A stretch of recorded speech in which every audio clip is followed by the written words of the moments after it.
Salam dan bahagia. Selamat datang di tugas koneksi antar materi modul 1.2 nilai dan peran guru penggerak. Perkenalkan, nama saya Poppy Wiga Jayanti, calon guru penggerak angkatan 10 Kabupaten Jombang. Dalam video ini memaparkan koneksi antar materi pada modul 1.2 yang saya sajikan menggunakan model 4P. P yang pertama, peristiwa. P yang kedua, perasaan. P yang ketiga, pembelajaran. Dan P yang keempat, penerapan. P yang pertama yaitu peristiwa. Momen yang paling mengena pada diri saya dalam proses pembelajaran pada modul 1.1 dan 1.2 yaitu saya mempelajari filosofi Ki Hajar Dewantara. Yang kedua, nilai dan peran guru penggerak.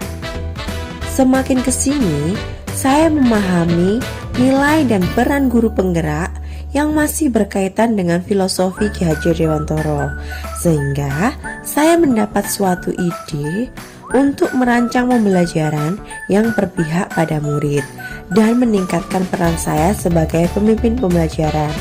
Selain itu, pada modul ini membuka pandangan saya bagaimana seharusnya menyikapi cara berpikir murid, menghadapi berbagai keunikan dan karakter murid, serta pembelajaran sesuai dengan tahapan tumbuh kembang anak yaitu wiraga dan wirama. Keterkaitan modul 1.1 dan 1.2, pada modul 1.1 dijelaskan mengenai filosofi pemikiran Ki Hajar Dewantara tentang pendidikan yang menghamba pada murid, pembelajaran yang berpusat pada murid, dan menuntun murid sesuai dengan kodratnya. Hal ini jika ditarik benang merah sesuai dengan nilai yang dimiliki seorang guru penggerak, yaitu nilai berpihak pada murid dan perannya yaitu menjadi pemimpin pembelajaran. P yang kedua yaitu perasaan. Pada saat peristiwa itu terjadi, saya merasa ada yang bergejolak pada diri saya. Saya menganalogikan peristiwa tersebut ketika saya berada di sebuah ruangan yang gelap gulita, kemudian datanglah secercah cahaya, dan seketika itu pula perasaan bahagia bergejolak pada hati saya. Cahaya tersebut saya ibaratkan sebagai ilmu dan pengetahuan dari proses pendidikan guru penggerak.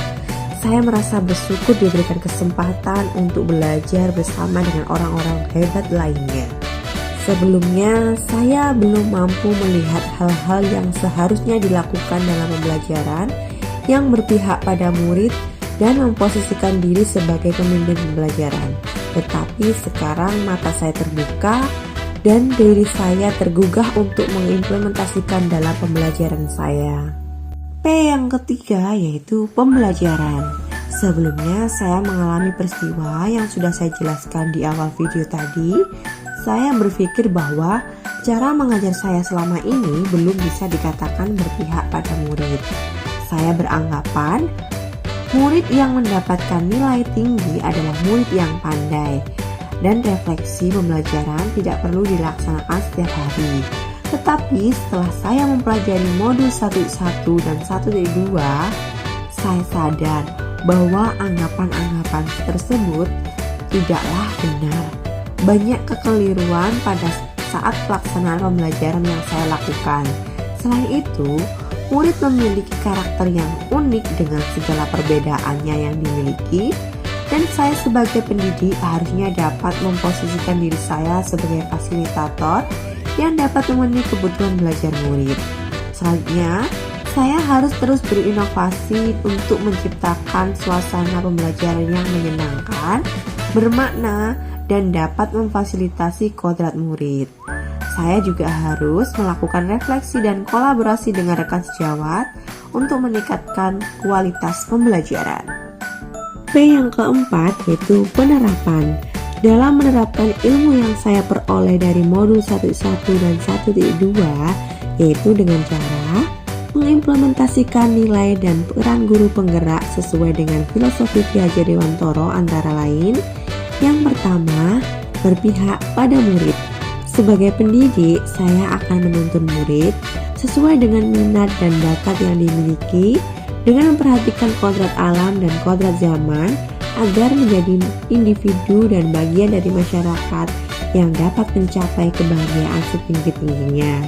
Yang kedua, inovatif. Saya tergugah untuk menerapkan metode dan media pembelajaran yang dibuat untuk memenuhi kebutuhan belajar murid. Yang ketiga, reflektif. Saya akan menjadi pendidik yang reflektif dan berpikir terbuka yang selalu mengevaluasi pengalaman sebagai perbaikan di kemudian hari.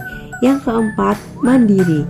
Saya akan menjadi pendidik yang mandiri dengan motivasi yang tinggi untuk memperkaya diri saya dengan pengetahuan guna meningkatkan kompetensi demi perbaikan pelaksanaan pembelajaran saya.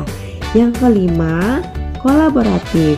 Saya akan jadi pendidik yang dapat bekerja sama dengan berbagai pihak untuk menggerakkan transformasi pendidikan ke arah yang lebih baik. Demikianlah tadi pemaparan koneksi antar materi modul 1.2. Semoga apa yang saya sampaikan dalam video ini bermanfaat bagi kita semua. Sampai jumpa di tugas selanjutnya. Salam dan bahagia.